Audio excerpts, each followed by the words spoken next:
Now, voters across Britain go to the polls in the European elections, a fortnight tomorrow, and in many council elections as well.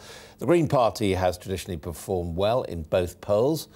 So what's its fate going to be this time round? Will it suffer because of the rise of UKIP amongst those unwilling to vote for the three major parties?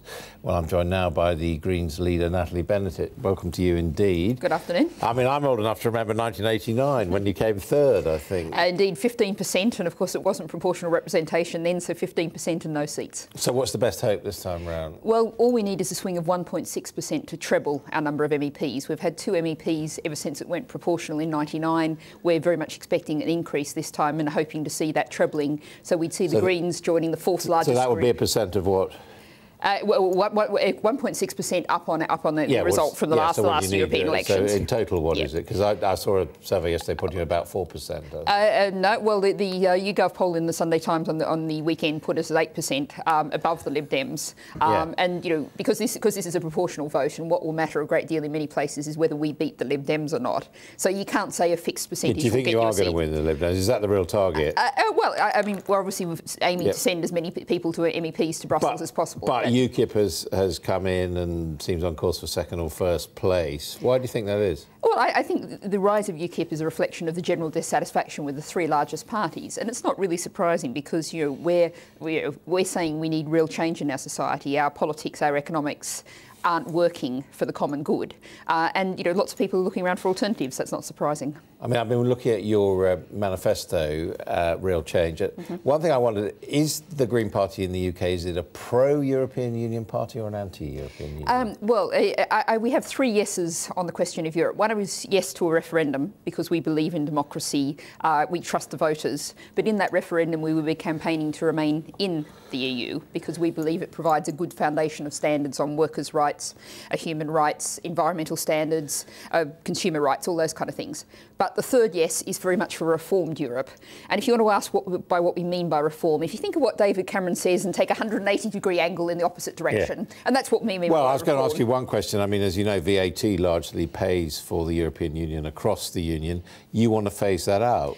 Well, that's a small fraction of that, and we'd like to see a dedicated sum. But what we particularly like So where would you get the money from if you found out VAT? I mean, income tax? No, I mean, what we would do is there's actually some money that already goes to the EU from certain dedicated charges and customs things, and we would just take a slightly higher percentage of that. It would be invisible to everyone, but it would mean there's a fixed percentage. I mean, VAT takes quite a lot in this country. Well, it does, but we're talking a tiny fraction of VAT. Of course, we're not talking the whole of VAT. But I think in terms of reform, one of the big issues is the proposed EU-US free trade deal, and we're utterly opposed to that. We think that's a real risk to our democracy and the future of our democratic rights to decide standards. And obviously the Green Party very concerned about energy.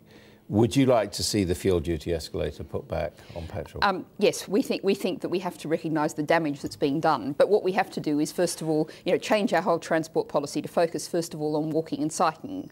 And we've got an interesting survey out today that YouGov did for us in London that said that 81% of Londoners agree that we should make walking and cycling easier and more convenient, which is very much our policies. And if we do that and we provide good quality public transport, and particularly we've been focusing on local buses, which have just been slashed away and so many people around the country are dependent on, and good local train services, not build HS2 but build the local transport and that we need. absolutely no to fracking, because we've got the House of Lords today saying that it could be the answer to some of our energy concerns. That's a very partial committee, but the fact is, we have to leave at least 50% of our known fossil fuel reserves in the ground if we're going to avoid catastrophic climate change. Going looking for more simply isn't the answer. And, I can actually quote to that Lords committee, Lord Brown, chair of Quadrilla. You mightn't hear me quoting him approvingly often, but he said it'll be 5 years before we know if we've got frackable gas in Britain. This is the fantasy that the government is pursuing of fracking. But you don't want to even find out if it's going to be there. Well, no, what we want to do is invest in renewables and energy conservation, proven technologies that we know work. You don't think it's worth looking? No, because what we have to do is actually deal with what's known as the carbon bubble, the fact that our stock market prices are all dependent on the fossil fuel reserves that we're going to have to leave in the ground. Finding more fossil fuel reserves just increases the problem of the carbon bubble. OK, Natalie Bennett, thank you very much indeed.